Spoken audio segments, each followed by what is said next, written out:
Hello. Hello.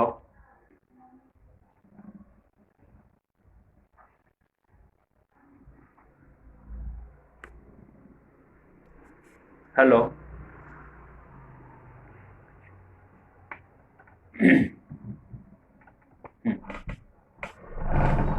Hello. Hello.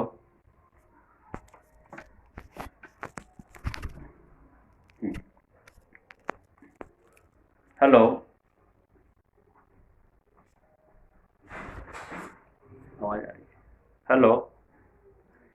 इस पे है?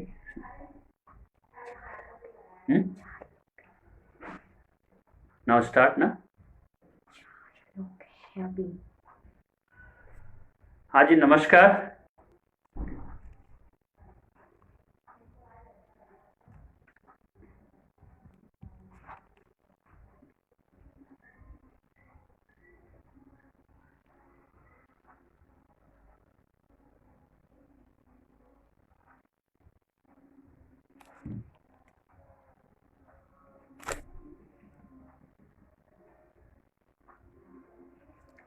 आवाज आ रही है। ओके। आ, नमस्ते। आज का सेशन को हम प्रारंभ करते हैं।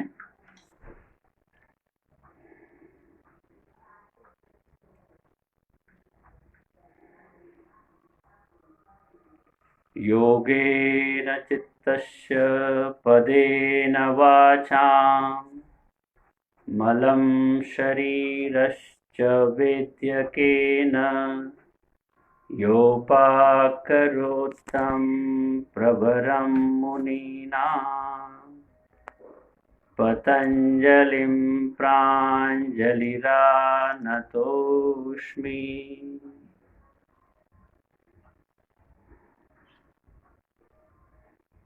हिरण्यगर्भवक्तारं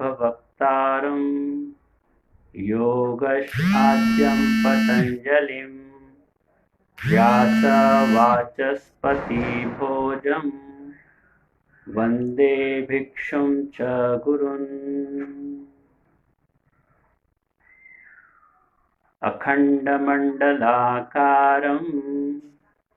व्याप्तं येन चराचरं तत्पदं दर्शितं येन तस्मै श्रीगुरवे नमः।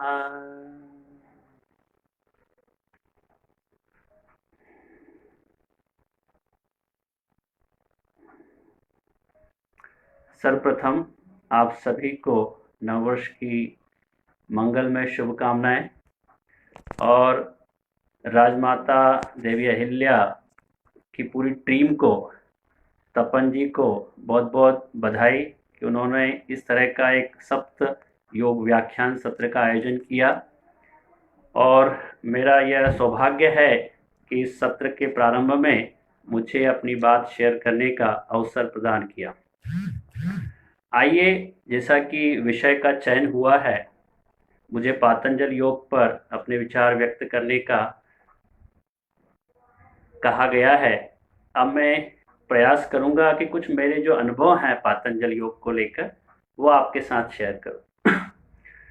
सर्वप्रथम हम देखते हैं कि कोई भी ग्रंथ का जो परिणयन होता है या किसी भी ग्रंथ को जब लिखा जाता है तो कोई उद्देश्य होता है, कोई लक्ष्य होता है और लिखने की एक शैली होती है, किसको लक्ष्य करके लिखा गया है, इन सब बातों का भी चयन।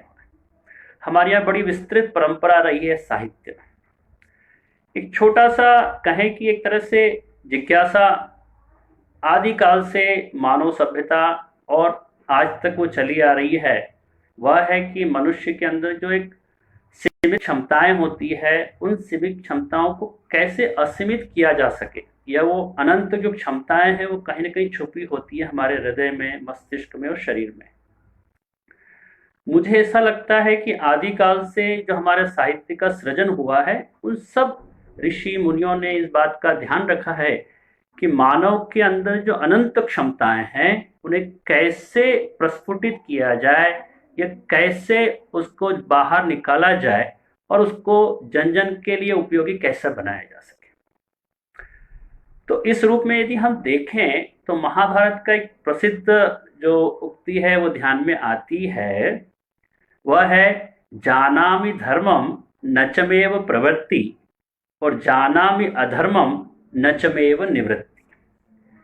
दुविधा क्या है, समस्या क्या है कि मैं सब कुछ जानता हूं कि अच्छा क्या है, लेकिन उसे मैं कर नहीं पाता।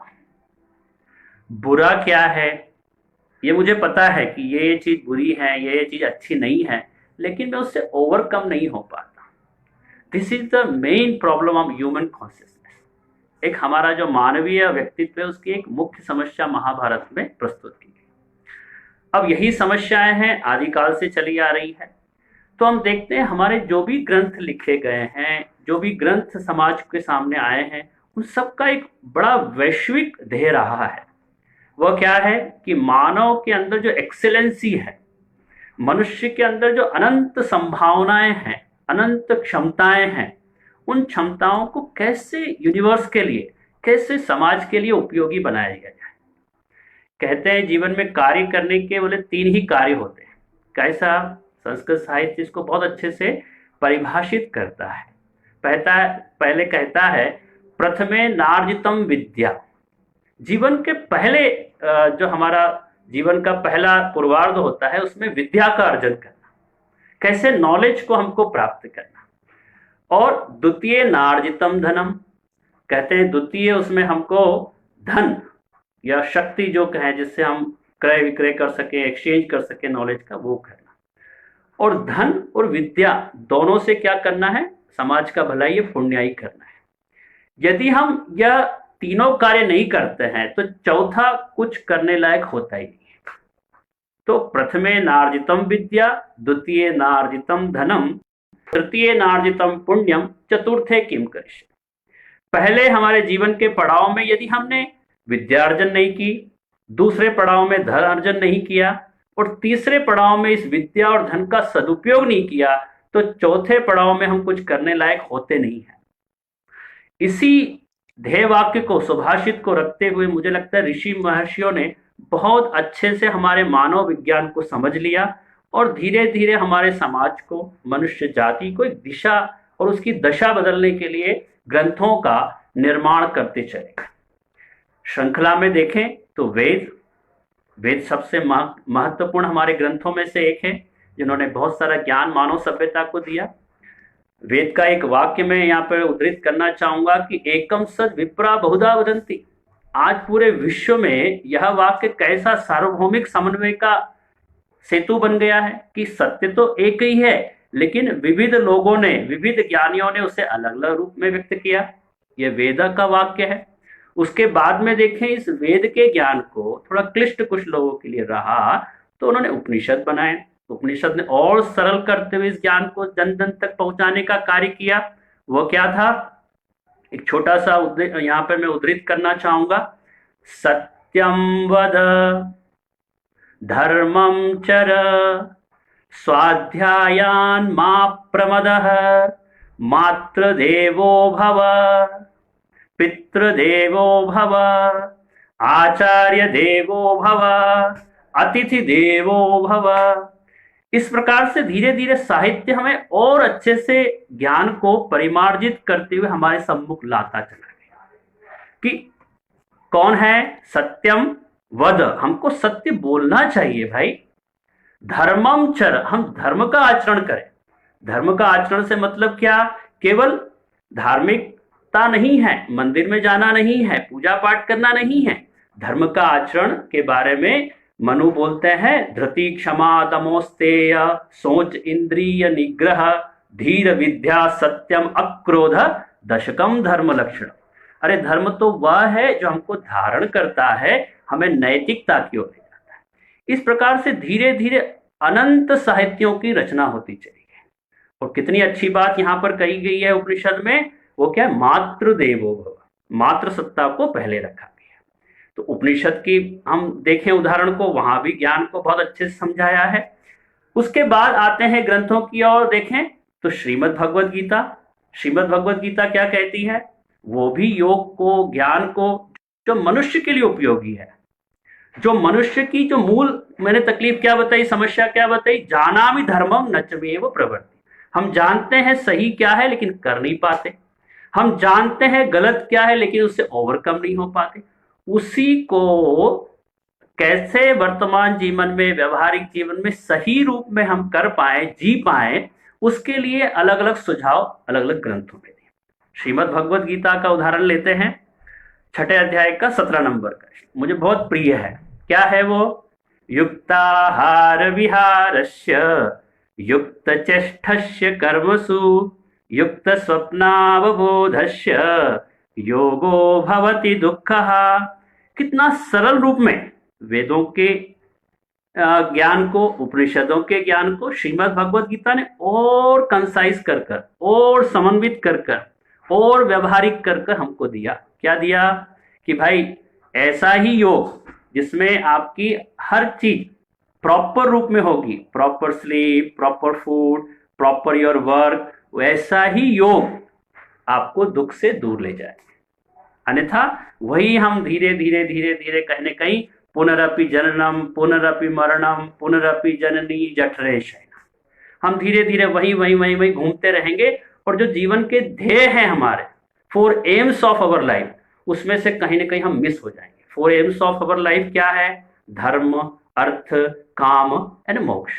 और उनको हमको इसी जीवन में पूरा करना है। 4 स्टेजेस ऑफ अवर लाइफ, ये भी वेदों के बारे में, कि ब्रह्मचर्य आश्रम, गृहस्थ आश्रम, वानप्रस्थ और संन्यास, यही जीवन जो भी हमको मिला इसी में ही ये फुलफिल करना है भैया। अब आगे चलते हैं। इन ग्रंथों का अच्छे से विकास हुआ, उसके बाद ऐसा लगा ऋषि महर्षियों को कि अलग अलग धाराएं और बढ़ती गई। फिर षड दर्शन आए, आस्तिक दर्शन, नास्तिक दर्शन, और उसमें से परंपराओं के हिसाब से अलग अलग ऋषियों ने जो ज्ञान था हमारा, जो वेदों में भी था, उपनिषदों में भी था, श्रीमद् भगवद गीता में भी था, वही ज्ञान को मुख्य रूप से एक ऋषि ने एक परंपरा के माध्यम से एक जगह निबद्ध कर दिया। उसी की एक दर्शन परंपरा चलती रही, उसी में एक योग दर्शन भी है। आस्तिक और नास्तिक 2 दर्शन रहे, जिसमें जो वेदों को मानते हैं उनकी सत्ता अलग रही है, जो वेदों को न मानते थे उनकी सत्ता हम सब जानते हैं। यदि दर्शनों का विश्लेषण करें, उस विषय में नहीं जाऊंगा। आस्तिक में देखें तो हमारे 6 दर्शन हैं, न्याय, वैशेषिक, उसके बाद योग और सांख्य, मीमांसा और वेदांत। नास्तिक में देखें तो जैन, बौद्ध और चारवाक। हम बात करेंगे यहाँ पर सांख्य और योग की। जो विषय है आज का पातंजल योग, इसकी धारा कहीं न कहीं वेदों से लेकर उपनिषदों, फिर श्रीमद् भगवद गीता, इस तरह से यात्रा चलती या दर्शनों तक। जिस तरह गंगा निकलती उसके उद्गम से है और बहुत सारे रास्तों को पार करती, उसका ध्येय क्या है? गंगा का एक सागर में जाकर मिलना है। लेकिन बीच पड़ाव में बहुत सारे पहाड़, पर्वत, नदियां, कहीं झुकाव है, कहीं घुमाव है, कहीं फिराव है, कहीं वो सक्रिय हो जाती, कहीं कहीं बहुत विस्तारित हो जाती है। यही तो जीवन का ध्येय हमारा जो आता है। जीवन के ध्येय में बहुत सारे रास्तों में, झंझावातों में, जग के घातों प्रतिघातों में हमको ये तकलीफें आती हैं। यही हमको ये ग्रंथ जो हमको एक दिशा प्रदान कर रहे हैं कि हमारा जो मनुष्य जीवन है उसमें कहीं न कहीं जो भी बाधाएं आती है, उसमें हमको किस तरह से जो ज्ञान की गंगा हमारे वेदों से लेकर पतंजलि तक आई है, उसके माध्यम से उस गंगा को हम कैसे हम ध्येय मार्ग की ओर अपने ले जाए। कहते हैं कि कोई चीज को ठान लेना तो आसान है कि भाई मुझे ये करना है जीवन में, एक शपथ लेना जिसको बोलते हैं, लेकिन उसको निभाना बहुत कठिन है। किसी ने बहुत अच्छी बात कही है कि शपथ लेना तो सरल है पर निभाना ही कठिन है, साधना का पथ कठिन है। तप तपस्या के सहारे इंद्र बनना तो सरल है, स्वर्ग का ऐश्वर्य पाकर मद भुलाना ही कठिन है, साधना का पथ कठिन है।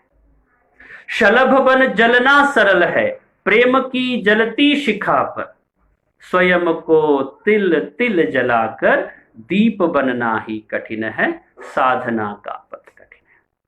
अब यहाँ पर जो मेरा मुख्य विषय है, मैं उस और आता हूँ इस भूमिका के साथ कि पतंजलि का जो कहें कि जो पतंजलि ग्रंथ की रचना हुई है, उसमें कहीं न कहीं ये ध्येय रहा है कि हमारी जो साधना पद्धति है उसमें हम बहुत अच्छे से जिस मार्ग की ओर जा रहे हैं वो साधन या उसकी अलग अलग परंपराएं वेदों में, उपनिषदों में, गीता में, रामायण में, महाभारत में अलग अलग जगह, लेकिन उसको एक जगह यदि मुझे योग ही करना है, योग ही समझना है, तो एक ग्रंथ से उसे कैसे समझा जा सकता, वो क्या मैं समझ सकता हूँ क्या किसी एक ग्रंथ से?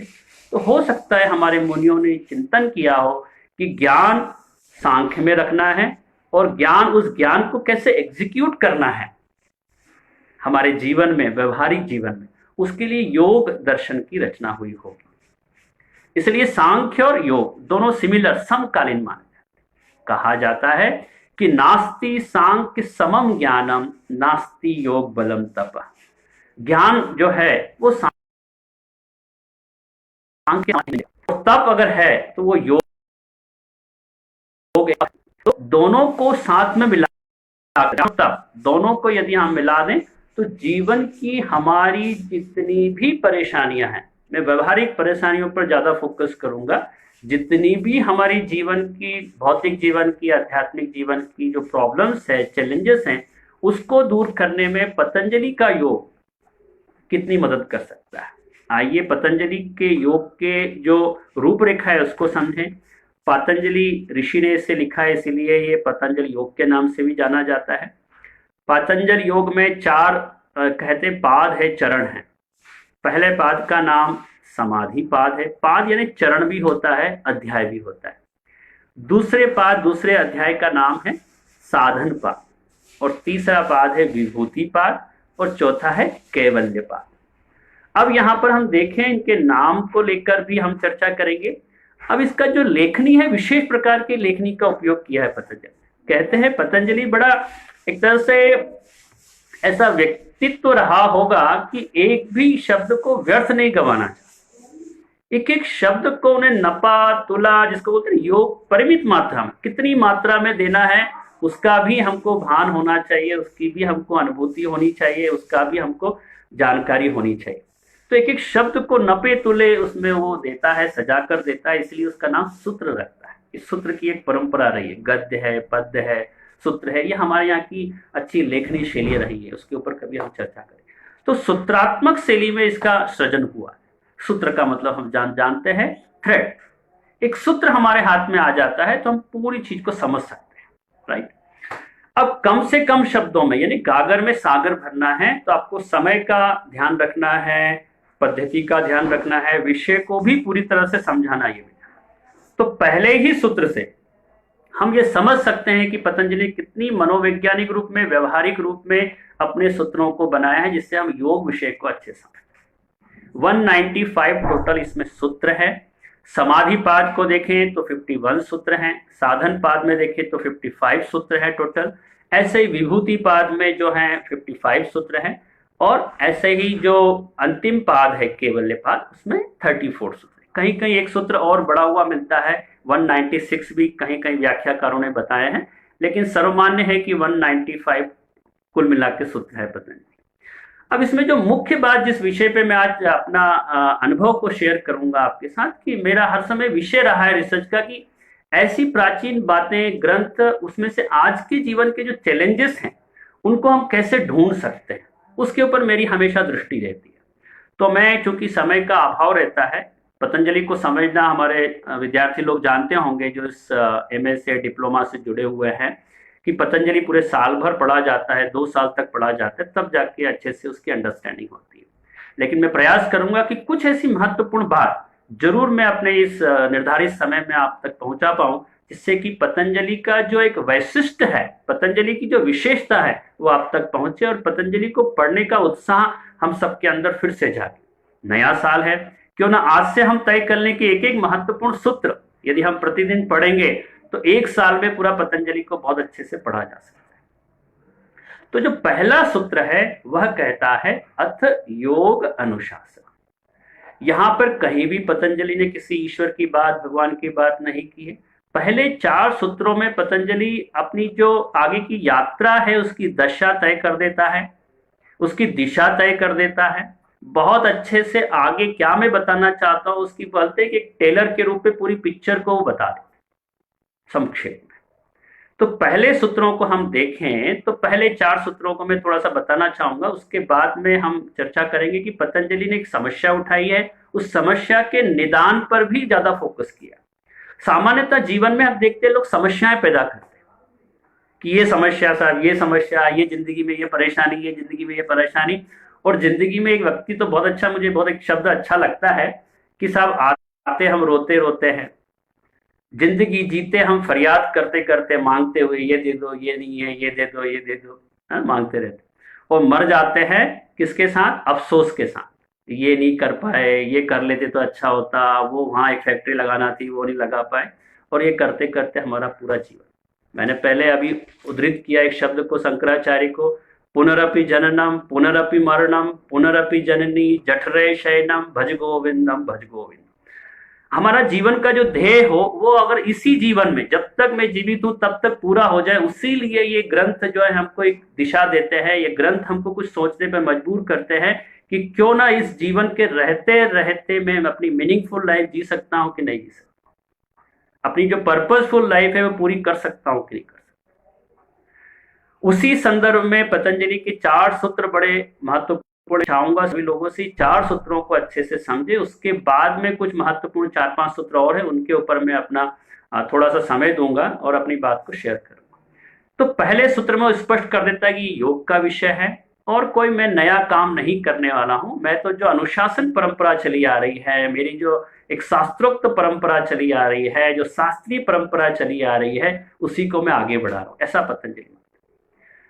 ऐसे लोग जीवन में बहुत कम होते हैं कि जो दूसरों को जो है अप्रिशिएट करते हैं। अपने बारे में बोलना मैं आई, मैंने ये किया, मैंने ये किया, मैंने ये किया, जब हम ये करते हैं तो हमारी इलनेस बढ़ती जाती है। योग का यह शास्त्र कहता है, वी की बात करता है, डब्ल्यू की बात करता है ना, वेलनेस की बात करता है। तो एक शब्द में अगर कहें तो yoga is a journey from illness द्योतक है। इसी का वो मार्गदर्शन करता है कि कैसे हम शारीरिक, मानसिक, भावनात्मक और आध्यात्मिक जो व्याधियां हैं, संशय है, तकलीफें हैं, उससे उभर कर एक श्रेष्ठ सर्वोत्तम जीवन जीने की और कैसे आगे उन्मुख हो सके, कैसे इस तन के तनुओं को हम तपा दे, मन के मालिन्य को धो दे, भावनाओं के भ्रम को भगा दे, ऐसा हमारा शारीरिक सौष्ठव हो। हम तन से तपस्वी कैसे बने, हम मन से मनस्वी कैसे बने, हम वाणी से ओजस्वी कैसे बने। मुझे ऐसा लगता है कि पतंजलि इसका बहुत अच्छा मार्गदर्शन अपने सूत्रों में करता है।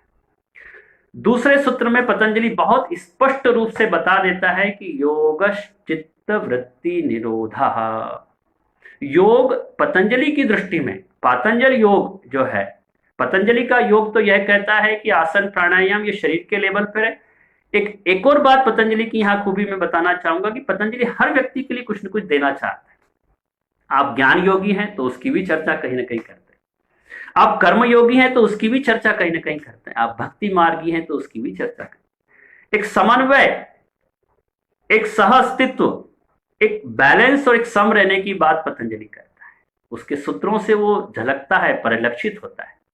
तो योगश चित्त वृत्ति निरोध, चित्त में बहुत सारी वृत्तियां आती। चित्त के बारे में शंकराचार्य कहते हैं कि जो चित्त है वो मन, बुद्धि, अहंकार, इन सब से जुड़ा हुआ है। मन है, बुद्धि है, अहंकार है। मन जो मनन करता रहता है, उसका कार्य ही मनन करने का, जो भी मेरे ऑब्जेक्ट सामने है, मुझे ये दिखाई दे रहा है, इतने लोग ये पारिभाषिक सत्ता है या इसके माध्यम से हम जो भी कर रहे हैं वो सब एनालिसिस हो रहा है, वो मनन करता जाता है, उसका काम ही है मनन करने का। वो डिसीजन नहीं ले सकता मन, लेकिन बुद्धि क्या करती है? बुद्धि निश्चयात्मक आपको देती है, डिसीजन मेकर है बुद्धि। और अहंकार क्या करता है? अटैचमेंट है, ये मेरा मोबाइल है, ये मेरा घर है जिसमें बैठा हूं, ये मेरी कुर्सी है। तो यहां से हमारा चित्त जो है ये सब कहीं ना कहीं उसका प्रतिनिधित्व करता है। मन, बुद्धि, अहंकार, चित्त, इन सब में वो समाहित है। चित्त नाम से पूरा पतंजलि इसी को आगे जाके बताने वाला है। अब ये चित्त में क्या क्या होता है, आधुनिक मनोवैज्ञानिक बोलते हैं ये सब कुछ खेल जो है मन का है। Mind can make you and mind can break you, कहते हैं सब कुछ मन है। मन एवं मनुष्याणाम कारणम बंध मोक्षयो, मन के हारे हारे मन के जीते जीत, टूटे मन से कोई खड़ा नहीं होता और छोटे मन से कोई बड़ा नहीं होता। ये मन का बहुत बड़ा पक्ष है जो हमारे व्यक्तित्व का निर्धारण करता है। पतंजलि उसी बात पे फोकस करता है कि इस मन में बहुत सारे विचार हो सकते हैं, लेकिन पतंजलि कुछ 5 चीजों पर फोकस करता है: प्रमाण, विपर्य, विकल्प, निद्रा और स्मृति। हम या तो प्रत्यक्ष में रहते हैं, या मिसकंसेप्शन रहते हैं, या कल्पनाएं करते रहते हैं, या तो हम सोए रहते हैं, नींद में होते हैं, या हम चारों की स्मृतियों में रहते हैं। इन पांचों ब्रॉडली विचारों को 5 भागों में बांट दिया। अब एक समस्या यहां पर और पतंजलि उठाता है कि वृत्तया पंचतया क्लिष्टा क्लिष्ट। यहां में कहानी में ट्विस्ट आता है कि जो वृत्तियां जो है जब तक अच्छी है तब तक तो अच्छी है, लेकिन जब ये क्लिष्ट हो जाती है तो भैया ये मानव जीवन को तबाह कर देती है। ये मानव जीवन को एक नारकीय जीवन भी बना देती है। हमारे में और पशुओं में केवल एक बात का ही अंतर है वो क्या है? मुझे भी भूख प्यास लगती है, मनुष्य पशु को भी भूख प्यास लगती है, वो भी सोता है, मैं भी सोता हूं, लेकिन एक ही चीज जो है हमको अलग करती है, वो है मेरा विवेक, मेरी समझ, मेरा knowledge, what is the reality and what is the unreality. यही जो विवेक ख्याति है, पतंजलि ने इसी पर फोकस किया है।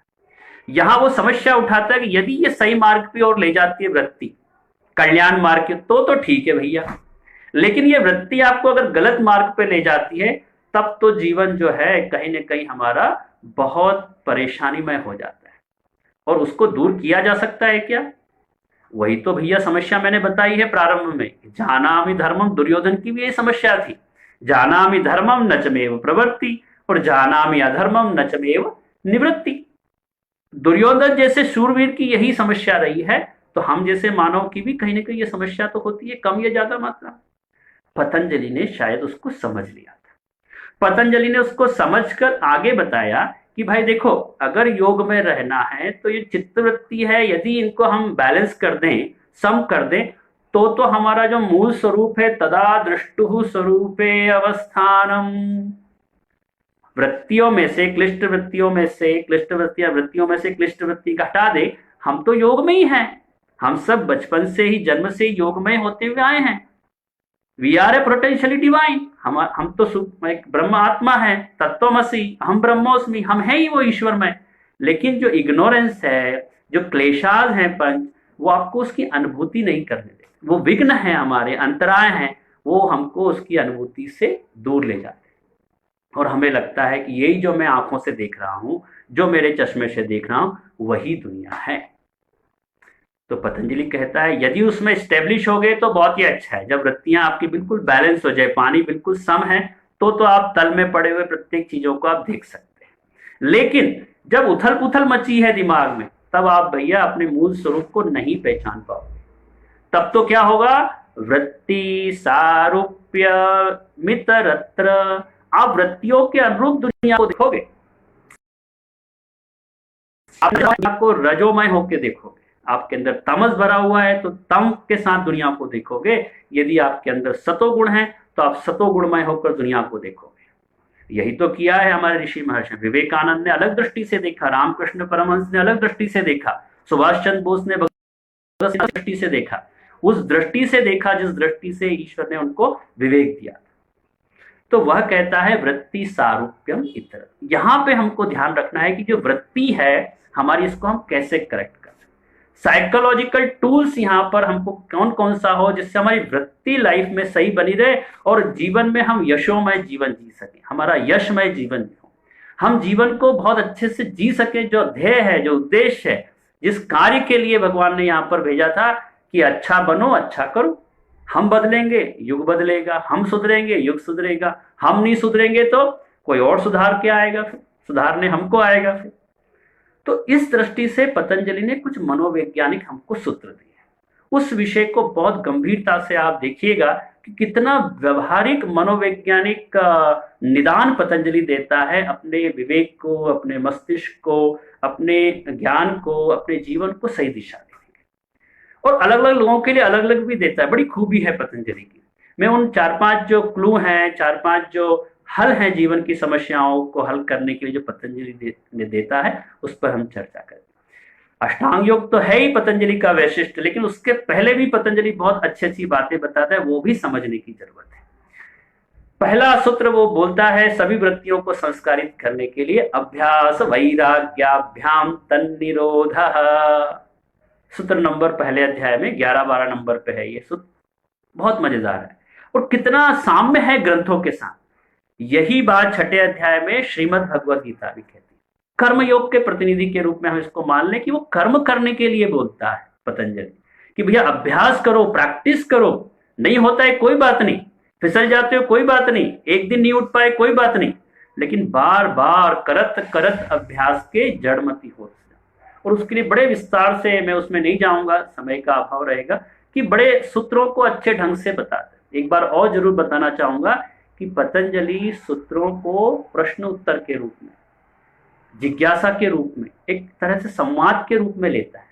जिस तरह से रामायण या गीता में संवाद है अर्जुन और श्री कृष्ण का, भगवान श्री कृष्ण का, ऐसे ही यहाँ पर स्टूडेंट और जो शिक्षक है उसके बीच में मुझे ऐसा लगता है संवाद ही होगा, क्योंकि एक प्रश्न होता है, फिर उसका उत्तर होता है, फिर उसी में से ही, उत्तर में से ही प्रश्न पैदा करने का पतंजलि का वैशिष्ट्य है।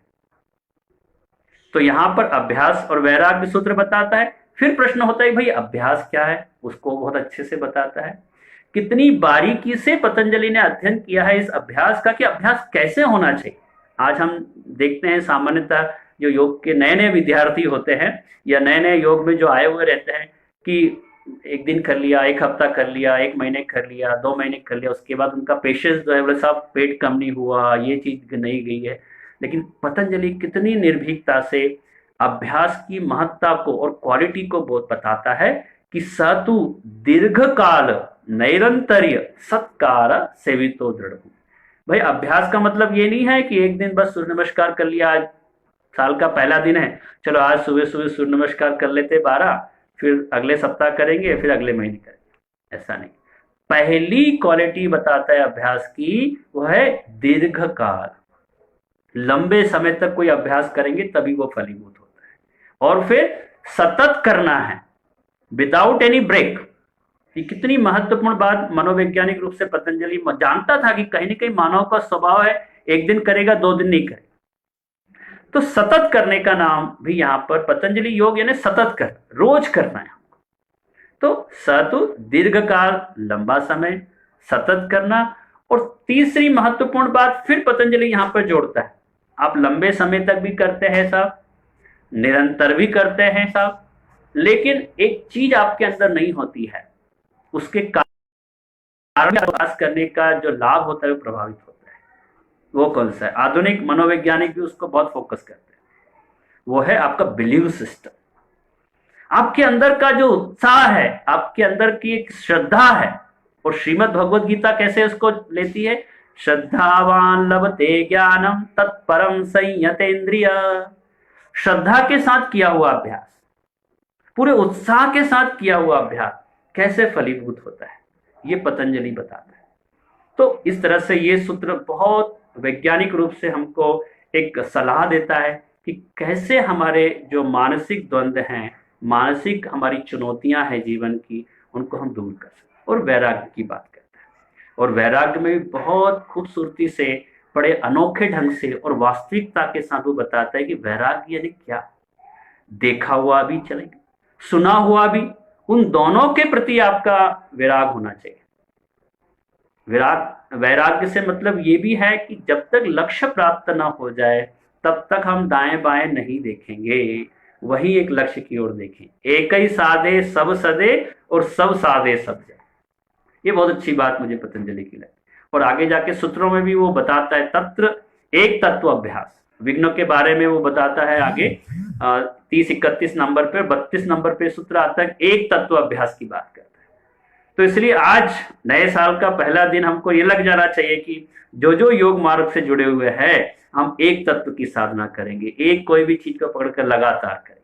क्योंकि जिन खोजा तिन पाइयां गहरे पानी पेट, जो खोजेगा वो अगर गहराई में जाकर बैठेगा तभी ना हम जीवन के मोती को हम ढूंढ पाएंगे लंबे समय तक। तो ये सूत्र को हमको बहुत अच्छे से, मुझे लगता है बहुत व्यवहारिक सूत्र है, इसको भी हमको ध्यान में रखना चाहिए। पतंजलि आगे भी बहुत सरल करते हुए मनोवैज्ञानिक कुछ अनुभव हमारे साथ शेयर करता है। वह कहता है तीव्र संवेगानाम, ये सूत्र भी मुझे बहुत महत्वपूर्ण लगता है, खास करके युवाओं के लिए ये 4-5 सूत्र बहुत महत्वपूर्ण है। जो पातंजल योग केवल अष्टांग योग के लिए नहीं जाना जाता, जिसको राजयोग भी कहते हैं। पतंजलि के अंदर जो योग के बिखरे बिखरे से मोती है, उनको हमको सहेजना है, उससे हमको जीवन में ऊर्जा लेनी है, दिशा लेनी है, उससे हमको मार्गदर्शन लेना है, जिससे हमारा जीवन भी बदले, बेहतर हो और दूसरों का जीवन भी हम बेहतर कर पाए। वह सूत्र 21 नंबर का कहता है तीव्र संवेगा नाम। हमारे अंदर किसी चीज को प्राप्त करने की जो लालसा है, ये जो हमारे अंदर का इंथुजियाज्म है, वो जितना हमारे अंदर तीव्र होता है उतना लक्ष्य प्राप्ति हमारी आसान। हालांकि इसमें जो बात कही है वो केवल सब लक्ष्य क्या रखा है, समाधि की बात, सम होने की बात की। लेकिन हम व्यवहारिक जीवन में, मैंने पहले ही बताया था, मैं पतंजलि को बड़े वैज्ञानिक ढंग से और हर बार अलग दृष्टिकोण से विचार करता हूं। तो यहां पर तीव्र संवेग में भी वो बोलता है मृदु मध्य अधिमात्र। किसी का थोड़ा सा होता है, ठीक है तपन जी ने बोला है तो चलो योग कर ही लेते हैं, या राजमाता जो हमारा जो ग्रुप है, देवी अहिल्या का ग्रुप है, उन्होंने बोला है चलो एक दिन चले जाते हैं। ऐसा नहीं, किसके कारण करना है कि अपने अंदर से तीव्र लालसा है कि मेरा स्वास्थ्य बेहतर हो, क्योंकि ये शरीर सब कुछ है, इस शरीर को मुझे साधना करिए। शरीर माध्यम खलु धर्म साधन। ये शरीर मेरा ये नए साल में 2021 में ऐसा बलिष्ठ रहे कि चाहे कोरोना हो या और कोई सा रोना हो, मैं नहीं रहूंगा। मैं तो जीवन में जो योग करूंगा तो सारी जितनी प्रकार के, अभी ये आ गया, हो सकता है एक साल के बाद कोई और आ जाए, अभी ब्रिटेन में तो आ ही गया नया सा कुछ कोरोना का एक भाई, उससे भी मैं लड़ पाऊँ। और हम सब जानते हैं जितने भी इस ग्रुप में जुड़े हुए हैं, जो योग कर रहे होंगे, करवा रहे होंगे, वो कहीं ना कहीं बहुत हद तक बहुत सारी प्रॉब्लम से बचे हुए हैं। तो ये पहला लाभ मिलता है यदि हमारे अंदर तीव्र संवेग है कि नहीं मुझे योग करना है, योग करवाना है, और वो करवा के और करके मेरे अंदर जो अनुभूति होगी, सबसे पहला मैं शरीर को बलवान बनाऊंगा इससे। और ये शरीर को बलवान बनाना इसलिए जरूरी है कि आप, मैं अभी आज पढ़ रहा था कि दो पत्र बड़े प्रसिद्ध हैं हमारे खास करके साहित्य समाज में। एक तो अब्राहम लिंकन का पत्र है जो अपने बेटे को लिखा था, एक बिरला जी का पत्र उन्होंने बेटे को लिखा। दोनों में ही शरीर के बारे में उन्होंने अपने बच्चों को अवगत कराया था कि भाई ये शरीर को स्वस्थ रखना बहुत जरूरी है, स्वास्थ्य बहुत महत्वपूर्ण है। और मुझे लगता है पतंजलि के ये सूत्र हमको बेहतर स्वास्थ्य, मानसिक और शारीरिक दोनों बनाने में बहुत उपयोगी भूमिका है। आगे चलते हैं। पतंजलि बहुत एक भक्ति योग की बात करता है और बहुत अच्छा सूत्र जो आगे आता है 23 नंबर पे, वो कहता है ईश्वर प्रणिधानात्वा। पतंजलि के साहित्य का, पतंजलि के सूत्रों का ये वैशिष्ट आप देखिए, विशिष्टता देखिए, उसकी जो एक क्वालिटी देखिए कि वो कहीं भी ही बात पे फोकस नहीं करता है मित्रों, वो हमेशा भी बात पे फोकस कर रहा है। ये सूत्र ये बताता है कि ईश्वर प्रणिधानात्वा, complete surrender towards the supreme power. और उसके लिए ये नहीं बोल रहा है कि भैया इसी से ही तेरा भला होगा। ये भक्ति योग ईश्वर की बात पतंजलि ने 3 जगह की है, हम अगर देखें तो। और मुझे लगता है पतंजलि ये बताना चाह रहा है कि जो भक्ति है, भाव है, इमोशंस है, ये बहुत बड़ी भूमिका निभाता है हमारे मानसिक स्वास्थ्य के लिए। तो ईश्वर के बारे में पूरा ये 23 नंबर सूत्र से लेकर 29 तक बड़ा अच्छे से विवेचन किया है, जरूर इसको अध्ययन कीजिएगा। आगे जाके इसी सूत्र में पतंजलि बताता है कि ईश्वर के बारे में कौन, उसकी परिभाषा, और कहता है ईश्वर तो नहीं जानता भाई कौन है क्या है, लेकिन बहुत व्यवहारिक उस व्यक्ति को हमेशा जीवन में हमको श्रद्धा देनी चाहिए या अप्रिशिएट करना चाहिए जो जीवन में हमको वास्तविक ज्ञान कराए। और पतंजलि हमको वास्तविकता के बहुत निकट रहता है। वो ये नहीं कहता कि भैया ईश्वर ऐसा है, वैसा है, वो है। वो कहता तस्य वाचकः प्रणवः, यानी वो ईश्वर का बोध कराने वाला सब, उसकी रियलाइजेशन अगर हो सकती है तो उसका माध्यम जो ओम है।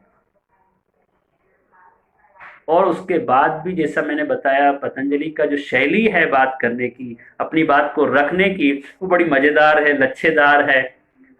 भले उसमें रस नहीं है, गद्य नहीं है, पद्य नहीं है, लेकिन बड़ी सटीक है और बड़ी मन को लगती है। मन से निकलती है इसलिए मन को लगती है।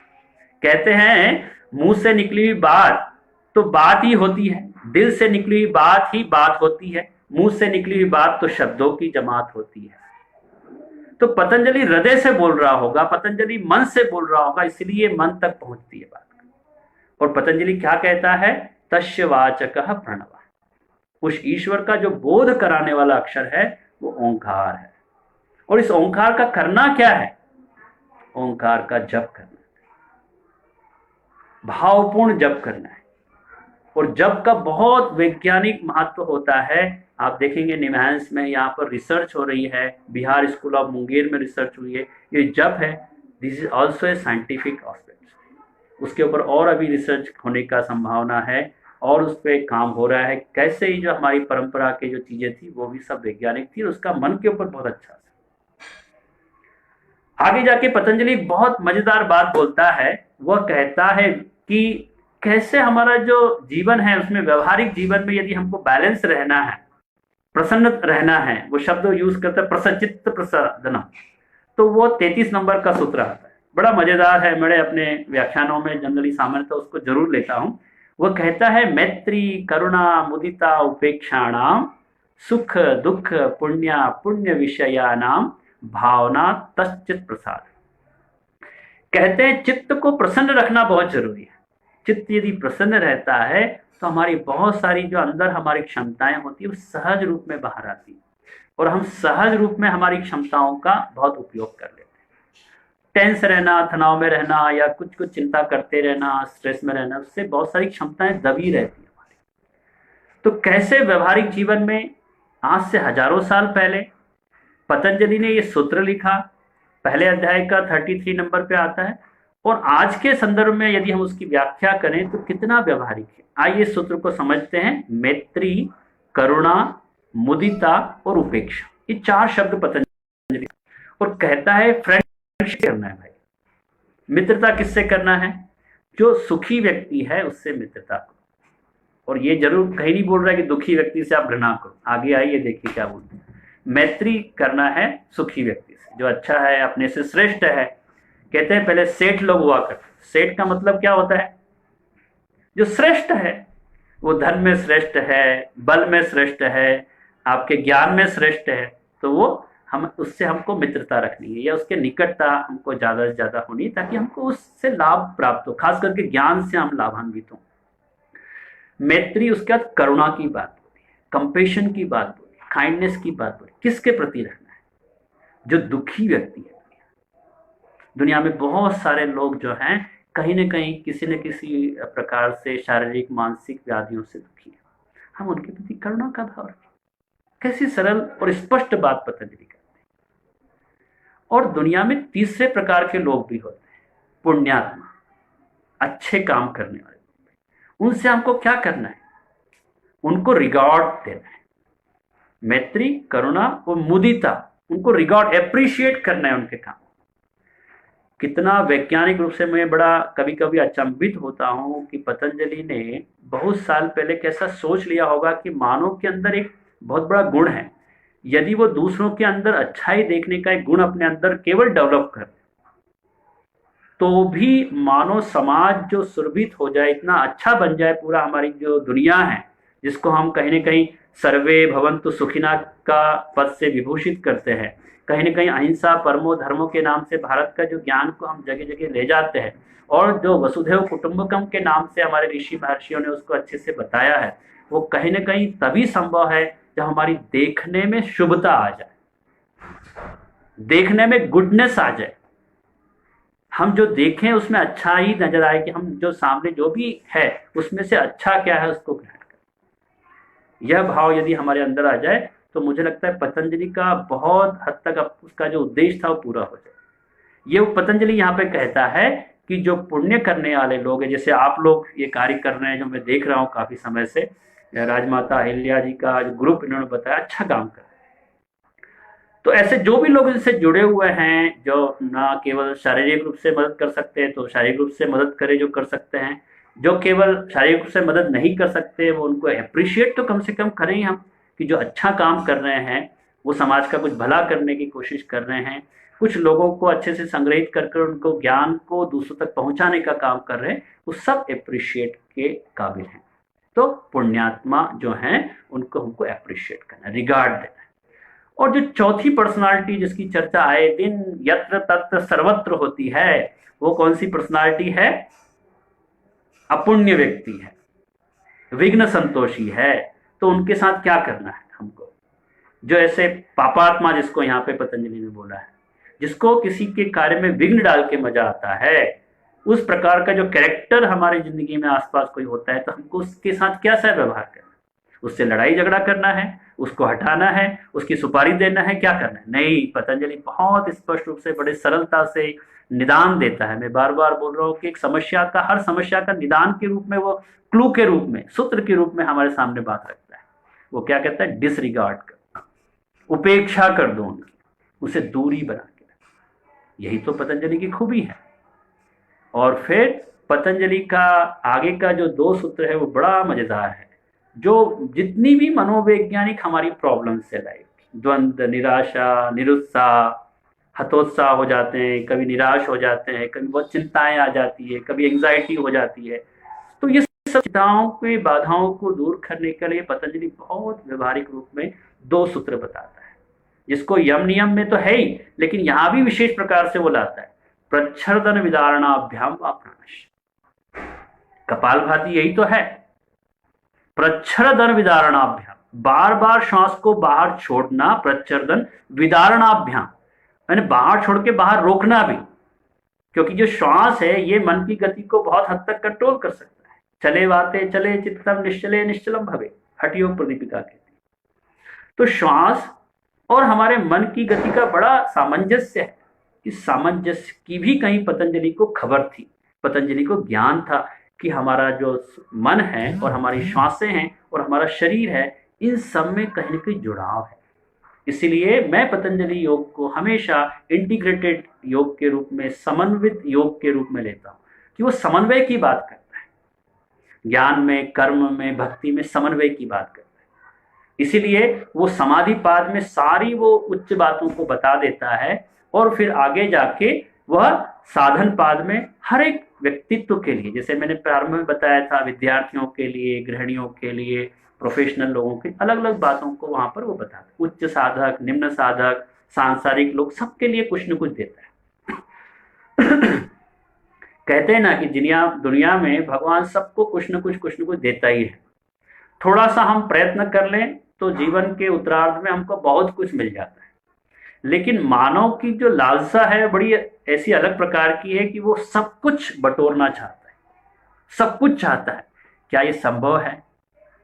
पतंजलि को ये भी पता था कि ये संभव नहीं है। वो मानव की मन की क्षमताओं को पूरी तरह से जानता है। इसीलिए किसी ने बहुत अच्छा कहा है कि nature fulfil your every need, nature fulfil your every need.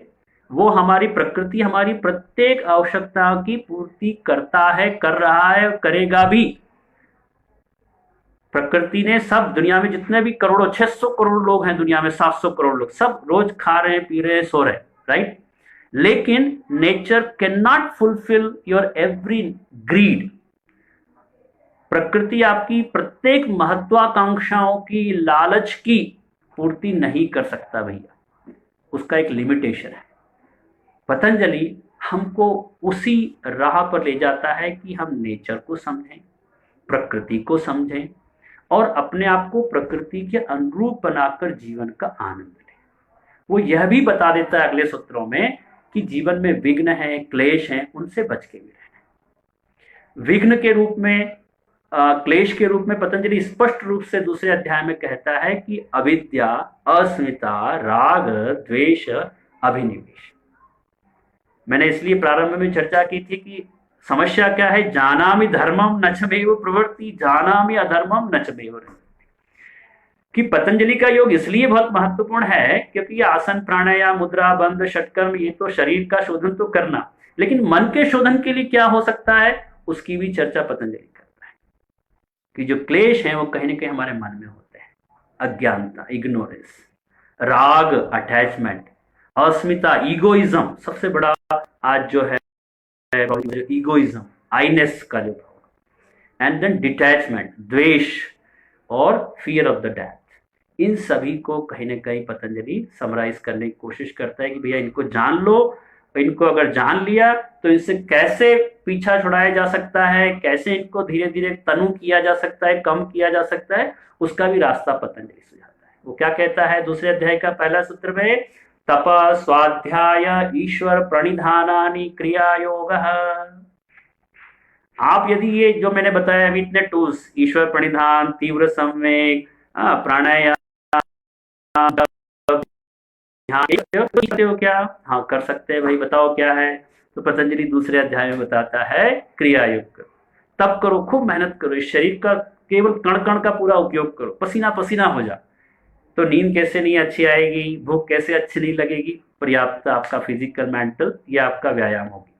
फिर स्वाध्याय करो, इससे आपका जो पता चल जाएगा what is the reality and what is unreality, what is the truth and what is the non truth, false क्या है, ट्रूथ क्या है, ये हमको समझ में आ जाएगा। और फिर ईश्वर प्रणिधान, वही भक्ति योग, जो भी हमारे अंदर शक्ति विवेक ज्ञान है उससे हम सोसाइटी का भी बना, ये क्रिया योग हो गया। और फिर तीसरी चीज पतंजलि जो बताता है अष्टांग योग, हम सब उससे परिचित हैं कि यह नियम है, आयाम है, प्रत्याहार है, धारणा है, ध्यान है, समाधि।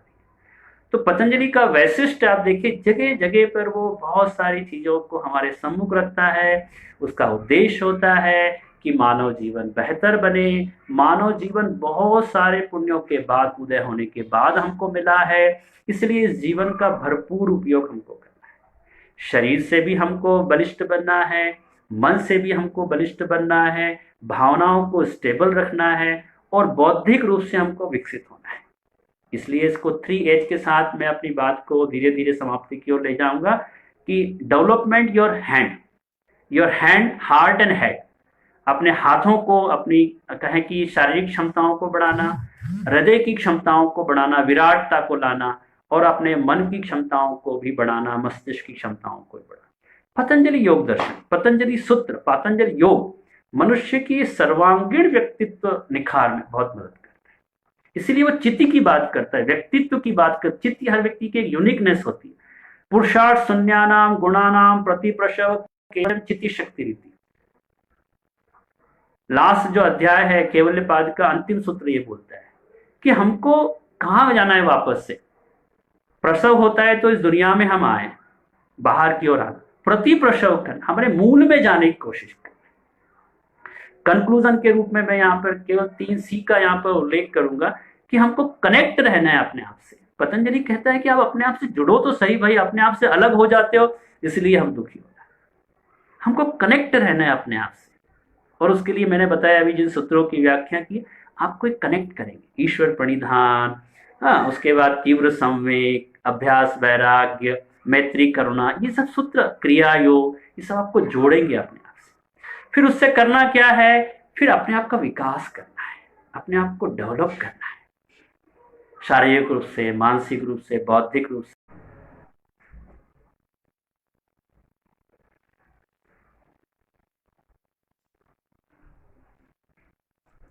लिखा हुआ आज का स्टार्ट हो चुका है। ओके।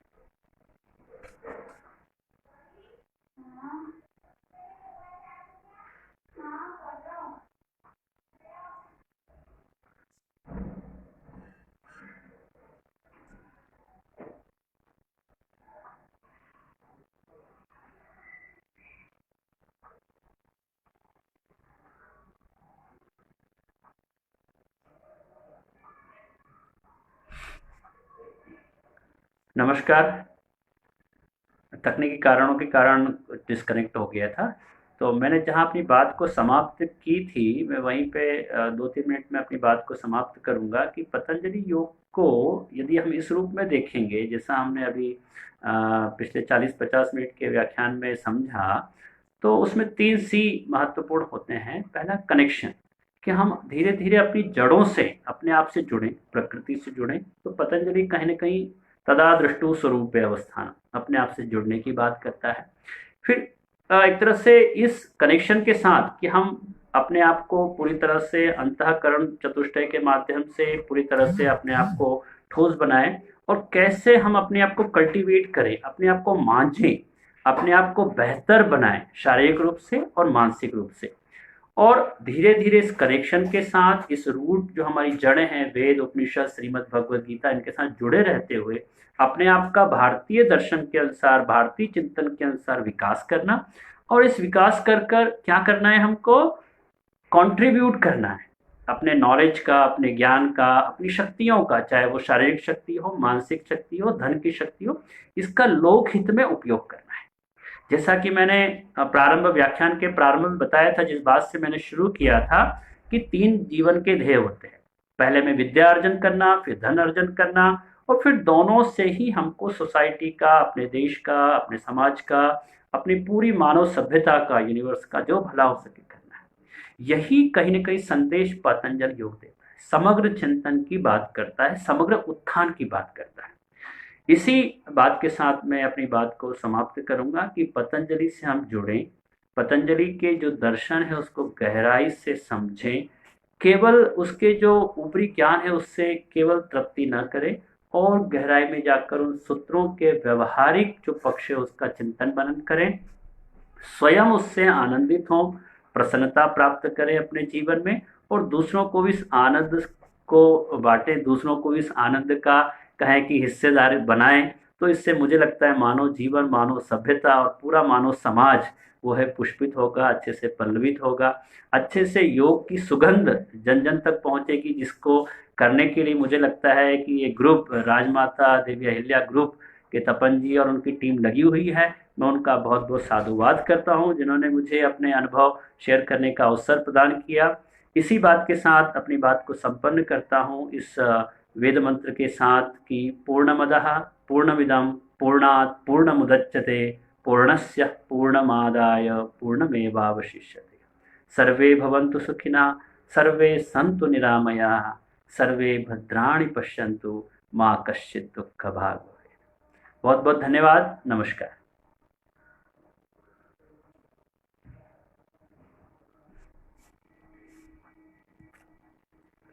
कोई प्रश्न हो, कोई इससे संबंधित, मेरे व्याख्यान संबंधित, जरूर आप बॉक्स में लिखें और तपन जी के माध्यम से वो मुझ तक पहुंचेंगे, और मैं जरूर जब भी आगे अवसर मिला तो उसका आपको विस्तार से जवाब देने की कोशिश करूँगा।